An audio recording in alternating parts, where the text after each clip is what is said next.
Welcome to the Wellness Lab Digest, where we help you to absorb powerful, life-changing insights from top wellness experts with our daily bite-sized wellness podcast summaries. Each episode is packed with distilled, powerful takeaways to boost your health and well-being. To support this podcast, please scroll down on whatever app you're listening. Ratings and reviews are helpful. Even better, just send the show to a friend. Check out our sponsors at the bottom of the page, or simply click the Support the Show link below the episode description. Everything we've been taught about breakfast foods might be completely backwards. The healthy alternatives we created over the past few decades could actually be worse than the original foods they were meant to replace. Oh my goodness, that's such a bold statement. What made you start questioning our traditional breakfast wisdom?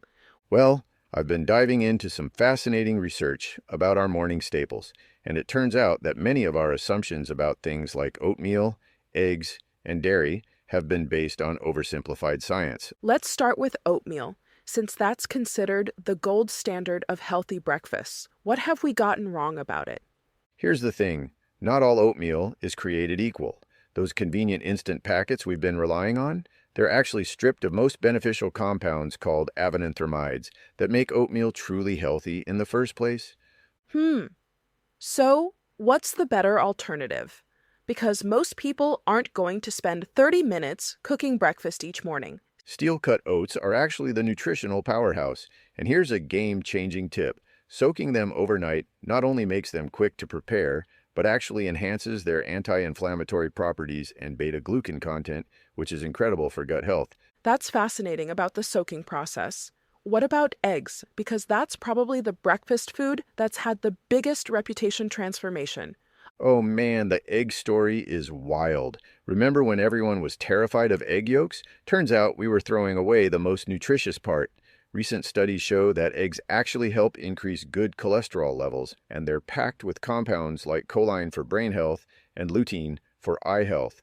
Well, that's quite a turnaround from the eggs will give you heart disease message we heard for decades. How many eggs can we safely eat now? The current research suggests up to 5 eggs per week is perfectly healthy for most people. But here's the key. You want to get pasture-raised eggs if possible, as they contain significantly higher levels of omega-3 fatty acids and other nutrients. Now, I have to ask about bacon, even though I'm a bit afraid of the answer. Yeah, about bacon. This is where the news isn't so great. The World Health Organization has classified processed meats like bacon in the same carcinogenic category as tobacco. The combination of saturated fat, sodium, and processing methods makes it particularly problematic.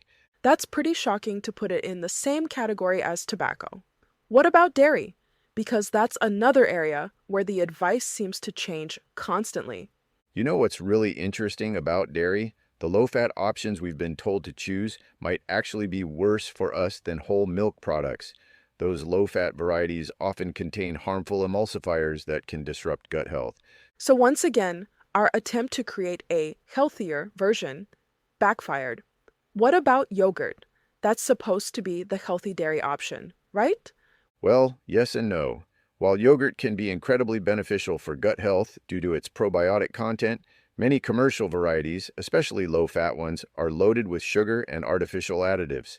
The key is choosing whole milk yogurt with minimal processing.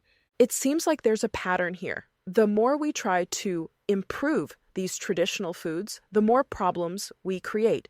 Exactly. And here's what's really fascinating. Many traditional food preparations that seemed outdated or unnecessary actually had sound scientific reasons behind them, like how adding a bit of fat to your oatmeal helps your body absorb more nutrients.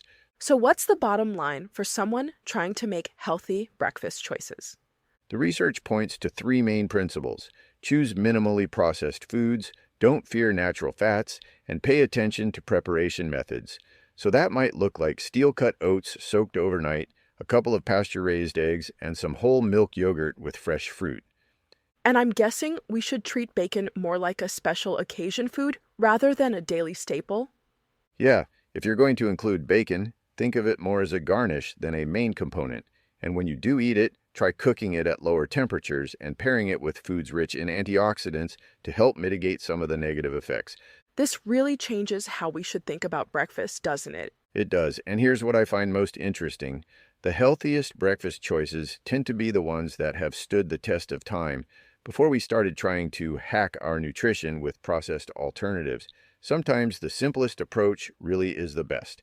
Well, this certainly gives us all something to think about tomorrow morning. Just remember, while the science behind these foods is complex, the principles for a healthy breakfast are actually pretty simple. Whole foods, minimal processing, and traditional preparation methods. Sometimes the old ways really are the best ways. Thank you for listening to the Wellness Lab Digest. If you have received value from the podcast, I have 3 asks of you. 1, share the show with your friends and send them a link to the show. 2, please leave a rating and review in whatever app you're listening. And last but not least, please let me know what topics you would like us to cover in the future. You can contact me by sending me a message using the Send Us a Text link below the episode description.